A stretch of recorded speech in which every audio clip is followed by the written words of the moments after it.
আজকে আমি ভুনা করব লট্টা শুটকি মাছ। লট্টা শুটকি মাছটা আমার অনেক পছন্দের। তো এখানে আমি লট্টা শুটকি মাছটা ছোট ছোট করে পিস করে কেটে গরম পানি দিয়ে পরিষ্কার করে ধুয়ে নিয়েছি। গরম পানি দিয়ে পরিষ্কার করে ধুয়ে নিলে এর যত ময়লা থাকে সেগুলো বেরিয়ে যায় আর গন্ধটাও কম লাগে। এরপরে রান্না করব বলে চুলায় প্যান বসিয়ে পরিমাণ মতো তেল দিয়ে এর মধ্যে বেশি করে রসুনের কোয়া, পেঁয়াজ কুচি, 2টা শুকনো মরিচ, কয়েকটা কাঁচামরিচ আর বাটা মশলাগুলো দিয়ে দিয়েছি। এখানে আমি আদা, জিরা আর পেঁয়াজ বাটা দিয়ে দিয়েছি।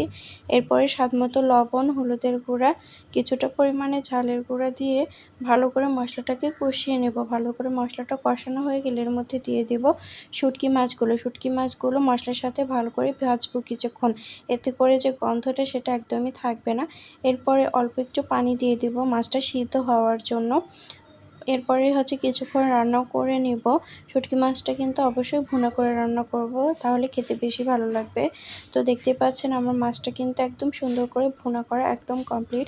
শুটকি মাছের মধ্যে যে আস্ত রসুন আর শুকনো মরিচ দেওয়া হয়, এটা কিন্তু গরম ভাতের সাথে ডলে খেতে অনেক বেশি ভালো লাগে।